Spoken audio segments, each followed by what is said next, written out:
Zihnimi boşaltmak istiyorum ama çöp kovası nerede? Eğer bu cümleyi sen de kendine sürekli kullanıyorsan bu videoda doğru yerdesin. Zihnin dolu, hem de ağzına kadar dolu. Geçmiş hayal kırıklıkları, düşünceler, planlar, yapmak istediklerin, insanlarla yaşadıkların, tecrübelerin, bir sürü şey var. Ama bugün seninle gerçekten bu çöp düşüncelerden arınmanın ve zihnini boşaltabilmenin 7 pratik ve aynı zamanda da seni güldürecek, zihnine biraz da gülümsemeyle pozitif enerji verdirecek yolları paylaşacağım. Şimdi kahveni al, kafanı da yanına al ama dikkat et, birazdan o kafanın içindekileri de bırakmaya başlayacaksın. Hazırsan başlayalım.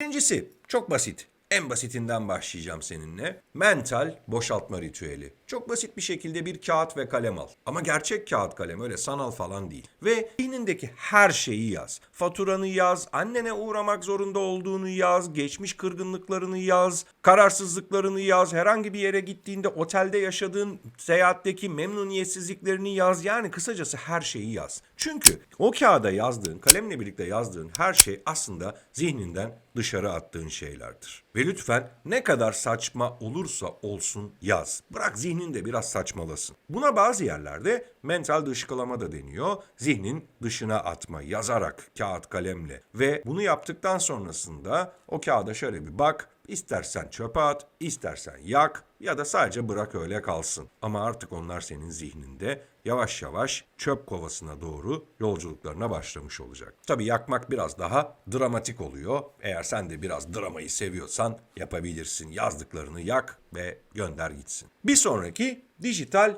ekran orucu. Zihnimizin doluluk oranının neredeyse %40'ına kadar olanı günlük işte sosyal medyada kaydırırken, orada burada bir şeyler seyrederken ya da haberleri okurken, Twitter'da gezerken gibi kavramlarla doluyor. Mesela WhatsApp'ta görüp cevap vermeyenleri düşünüyorsun değil mi? Ya da işte herhangi bir sosyal medya uygulamasında kaydırırken 3-4 saat kadar kaybolup gidebiliyorsun değil mi? İşte bu zihninin doluluk oranını %40'a kadar, hatta bazen daha fazla arttıran, o çöp düşünceleri zihninin arka planına atan temelde düştüğümüz en büyük yanılgılardan bir tanesi. Dijital detoks yap, bir kere yap. Belki de haftada bir yapsan yeterli olacak. Bir gün boyunca sosyal medyadan mesela uzak durmaya çalış. Dijital bir şeyden uzak durmaya çalış. İlk 3 saat çok zor gelecek sana, emin olabilirsin. Gerçekten böyle sinir katsayın artacak. Belki de onu yapmak isteyeceksin. O anda şunu düşün. İçimde bir ses var ve bana bir şey demek istiyor. Benim onu duymam lazım. İşte o içindeki sesi duymaya odaklandığında bir şeyler değişmeye başlayacak. Çünkü uzun zaman sonra ilk defa ne yapacaksın biliyor musun? Kendine merhaba diyeceksin. Kendinle tekrar baş başa kalacaksın. Bu da senin kendinle olan yolculuğunun belki de ilk adımı olacak. Tabii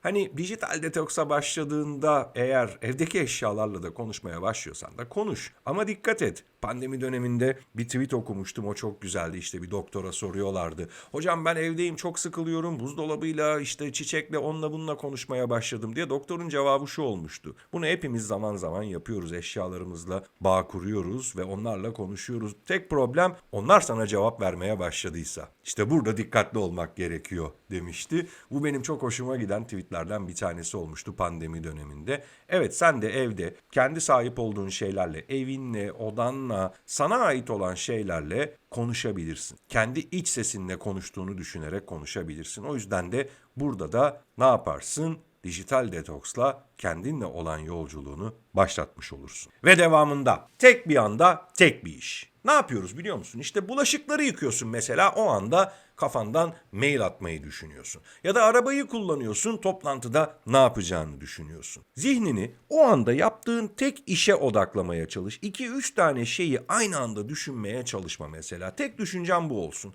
O anda ne yapıyorsan ona odaklan. Eğer bir kahve içiyorsan o kahvenin tadına odaklan. Herhangi bir yerde güzel bir manzaradaysan manzaraya odaklan ve o anın tadını çıkarmaya çalış. Ve bunu da şöyle yaparsın. Tek iş, tek an. Herhangi bir T anında yaptığın sadece bir tane işe odaklan. O zaman zihnin çok daha nefes alarak senin hayatında önemli bir yer edinmeye başlayacak. Ve devamında kontrolsüz alan haritası yap. Çok basit biliyor musun? Bir tane kağıt al ve kontrol edebildiklerim, kontrol edemediklerim diye onu ikiye böl. Kontrol edebildiğin şeyleri yaz ve kontrol edemediğin şeyleri yaz. Yapabiliyorsan kontrol edemediğin yeri sil, yırt, at, yak, artık ne yapıyorsan ve artık onları düşünme. Senin dışında kontrol edemediğin şeyleri düşünmeyi bırak. Çünkü onlar için zaten bir şey yapamıyorsun. Düşünsen de aynı şey, düşünmesen de aynı şey. Ama bunları önce belirleyip kendi önünde gördükten sonra ben bunları kontrol edemiyormuşum dediğin noktada ne yaparsın? Artık onları düşünmeyi bırakırsın ve zihnindeki o çöp kovasını biraz daha boşaltırsın. Tıpkı bilgisayardaki geri dönüşüm kutusunu boşaltmak gibi.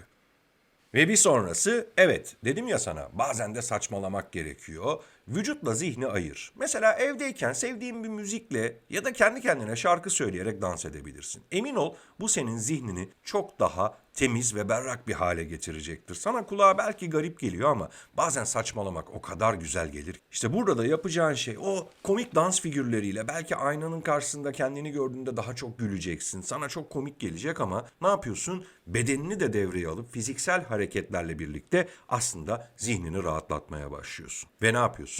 Zihnini rahatlatırken bir şeylere tıpkı bir bilgisayar gibi reset atıp yeniden başlatıyorsun diye. Ve bir sonrası sessizliğin gücü. Gerçekten sessiz kalıp şöyle bir kendini dinle bakalım ve bunu öyle saatlerce yapmana gerek yok. Sadece 8-10 dakika hayatında, bazen her gün, bazen 2 günde bir, çok da zorlama performansını. Sadece bir sessiz kalıp şöyle her şeyden uzaklaşıp kendi iç sesini dinlemeye çalış bakalım. Müzik yok, podcast yok, kaydırma yok, hiçbir şey yok. Sadece sen varsın. Ve şunu fark et.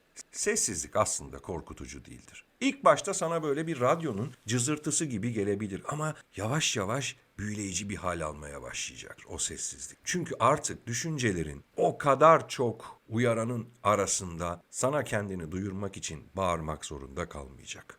Ve sonuncusu, anlamsız şeyler yapabilirsin mesela. Biraz önce de dediğim gibi dans etme örneğinde, saçmalamalar gibi. Anlamsız bağlantılar kur. Hayat neden, sonuç ve sonucun doğurduğu yeni nedenle yeni sonuçlar arasında gidip gelmek zorunda değil. Bazen sadece saçmalamak. İşte evindeki eşyalara isim takabilirsin. Ya da onların bugün aslında mutlu çorap ya da işte bak bu mutsuz bir çorap gibi onlara kişilik yükleyebilirsin. Duygular yükleyebilirsin. Sadece bir şeyin anlamlı olmasına gerek olmayan şeyler yap. Sadece saçmala. Saçmalamaya başladığın zaman zihnin de yavaş yavaş o moda girecek ve kendini rahatlatmaya başlayacak. Çünkü hayat sadece neden ve sonuç arasında sıkışıp kalmak değil. Bazen gerçekten zihni özgürleştirmek için saçmalamak gerek.